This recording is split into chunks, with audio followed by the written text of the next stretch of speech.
Bonjour, dans cette capsule, nous allons parler des fonctions, donc les variations. Vous allez voir une autre façon de faire, différente de celle que vous avez vue en seconde. Quand est-ce qu'une fonction croissante, décroissante et constante. Alors, on va travailler avec le taux de variation. On va voir ce que ça veut dire le nombre dérivé et après la tangente à une courbe qui est finalement une droite. Voilà, par rapport à ce que nous allons voir. Alors nous allons essayer de comprendre d'abord graphiquement et après algébriquement euh, comment trouver les variations d'une fonction. Alors on va considérer une fonction graphiquement croissante. Ouais, la plus simple c'est la fonction affine, f de x égale à x plus b. Donc ce que nous allons faire c'est que nous allons choisir deux nombres b et a tels que b est plus grand que a. Donc évidemment b moins a il est supérieur à 0. Donc le signe de b moins a, c'est un plus. Après, nous allons observer au niveau des images. Alors, si la fonction croissante, l'image de b est plus grande que l'image de a. Donc là, si on suit, voilà, et on voit bien que ici, l'image de b est plus grande que a. Donc, le signe de fb moins fa est un positif. Donc là, on peut dire que la fonction est croissante. Si on choisit un b plus grand que a et on trouve que l'image de b est plus grande que l'image de a, donc c'est la fonction croissante telle qu'elle est définie. Sauf que cette définition, elle est un peu difficile à mettre en pratique, mais donc on a choisi un taux, ce qu'on appelle le taux de variation, donc normalement il n'y a pas de S ici. Ce taux de variation c'est f de b moins f de a sur b moins a. Pourquoi f de b moins f de a sur b moins a? Tout simplement parce que cette formule-là, on peut la simplifier. Et si on peut la simplifier, on peut trouver facilement son signe. Parce qu'il faut mettre dans la tête que ce qu'on cherche, c'est le signe de taux de variation qui va nous donner le signe de b moins a et le signe f de b moins a et les variations. Donc, dans ce cas-là, c'est plus. Pourquoi? Parce qu'on a dit que ça c'est plus, numérateur plus, dénominateur c'est plus. Donc forcément le taux de variation, il est plus grand que 0 et f est croissante. Donc maintenant on va plus parler de ça, on va le voir une seule fois, mais plus tard on va parler que de taux de variation. Quand le taux de variation est positif, on peut dire que la fonction est croissante. Allons-y voir pour la fonction décroissante. On a choisi aussi une fonction affine. Donc toujours on choisit la même chose, on choisit deux nombres b et a tels que donc b moins a est supérieur à 0, donc le signe il n'a pas changé par rapport à avant, c'est plus, mais f de b inférieur à f de a. Alors ça c'est inversé. Voilà, on va voir. Voilà, voilà. Donc là, b il est supérieur à a, par contre, f de b il est inférieur à f de a. Donc f de b moins f de a est un signe moins. Et la fonction, dans ce cas-là, on a défini que la fonction est décroissante. D'accord? Maintenant, il nous faudra une autre définition plus simple avec le taux de variation. Donc le taux de variation est le même, il ne change pas. Par contre, dans ce cas-là, le taux de variation il est de signe, donc là c'est un moins, et là b moins a c'est un moins, c'est un plus, donc plus et moins ça donne moins. Du coup, le taux il est inférieur à 0. Donc on peut dire ici que t est inférieur à 0. T inférieur à 0. Donc si t est inférieur à 0, cela est équivalent à dire que la fonction f est décroissante.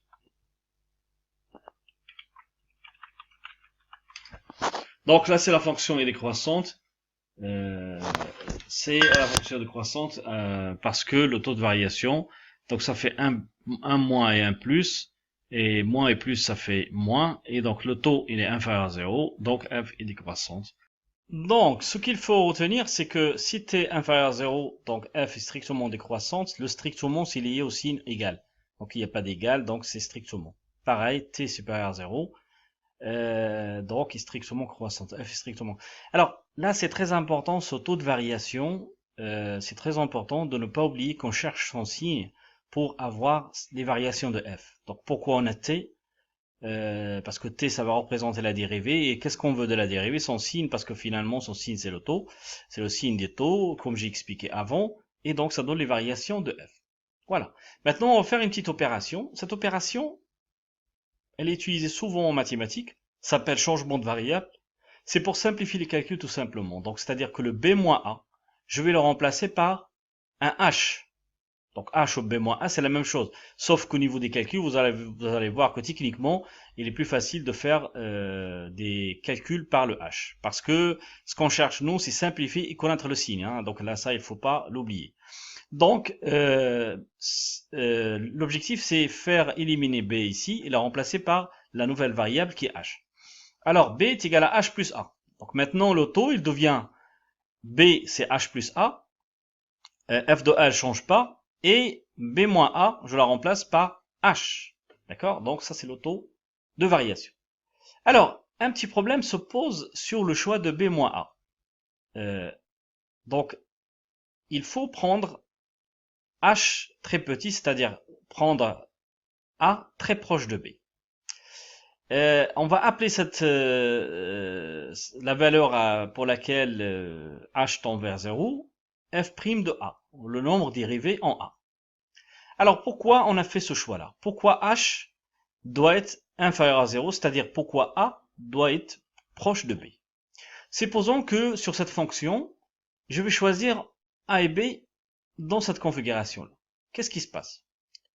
Supposons que je ne connais pas le graphique de la fonction. Donc b, il est loin de a. F de b, il est plus grand que de f de a. Donc d'après cette définition, le taux, il est positif. Et donc la fonction est croissante. Mais est-ce que là la fonction est croissante? Non.